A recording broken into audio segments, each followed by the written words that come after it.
बेटा पाठ 22 है प्रतिज्ञा पूर्ति और पाठ 21 है अज्ञातवास।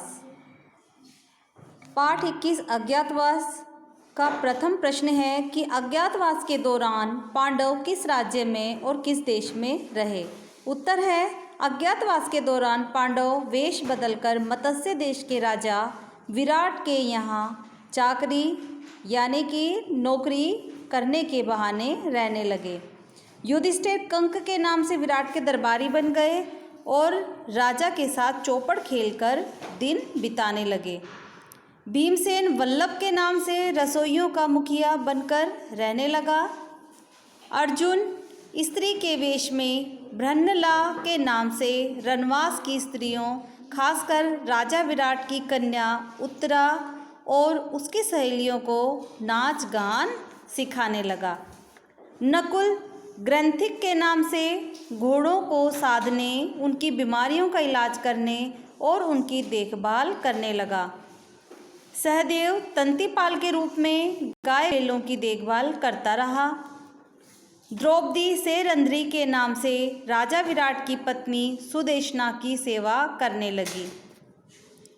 प्रश्न 2 है कीचक कौन था, उसका वध किसने किया। उत्तर है कीचक बड़ा ही बलिष्ठ प्रतापी वीर था। कीचक रानी सुदेशना का भाई था। मत्स्य देश की सेना का नायक वही था।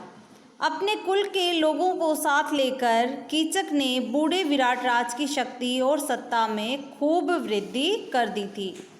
लोगों पर उसकी धाक जमी हुई थी। कीचक का वध अंत में भीम ने ही किया। प्रश्न 3 है दुर्योधन ने पांडवों को अज्ञातवास में पहचानने की कौन सी योजना बनाई। उत्तर है दुर्योधन ने पांडवों को अज्ञातवास में पहचानने की एक बड़ी योजना बनाई। दुर्योधन को शक हुआ कि कीचक का वध अवश्य भीम ने ही किया होगा, क्योंकि भीम ही बहुत ही बलिष्ठ और शक्तिशाली थे। दुर्योधन ने योजना बनाई कि हम मत्स्य देश पर हमला करेंगे। यदि पांडव वहाँ होंगे तो अवश्य आएंगे और उन्हें फिर से अज्ञातवास और 12 वर्ष का वनवास भोगना होगा, क्योंकि बेटा शर्त के अनुसार कहा गया था अगर पांडव अज्ञातवास और वनवास की अवधि से पहले दिखाई देते हैं तो उन्हें यह दंड दोबारा से भोगना होगा। पाठ 22 है प्रतिज्ञा पूर्ति। प्रश्न 1 है प्रतिज्ञा अवधि पूरी होने पर दुर्योधन ने पितामह भीष्म से संधि के विषय में क्या कहा। उत्तर है दुर्योधन ने कहा पूज्य पितामह, मैं संधि नहीं करना चाहता हूँ। राज्य तो दूर रहा, मैं तो एक गांव तक पांडवों को देने के लिए तैयार नहीं हूँ। प्रश्न 2 है मत्स्य देश में हुए युद्ध का विस्तार से वर्णन कीजिए। उत्तर है मत्स्य देश में हुए युद्ध में सर्वप्रथम युधिष्ठिर, भीम, नकुल और सहदेव ने राजा विराट के साथ मिलकर कौरव सेना को परास्त कर दिया था।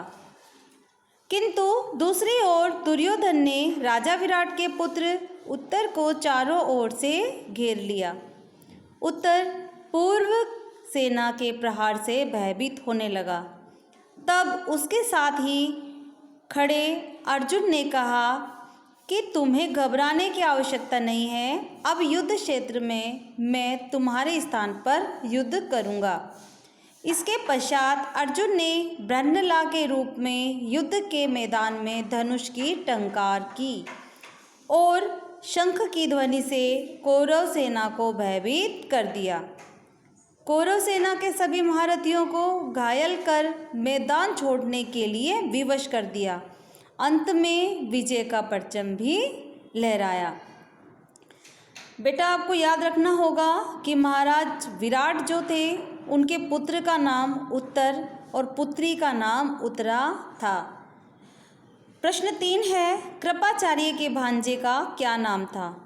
कृपाचार्य के भांजे का नाम अश्वत्थामा था। बेटा एक प्रश्न और इसमें बन सकता है कि कृपाचार्य के जीजा का क्या नाम था। कृपाचार्य के जीजा का नाम गुरु द्रोणाचार्य था।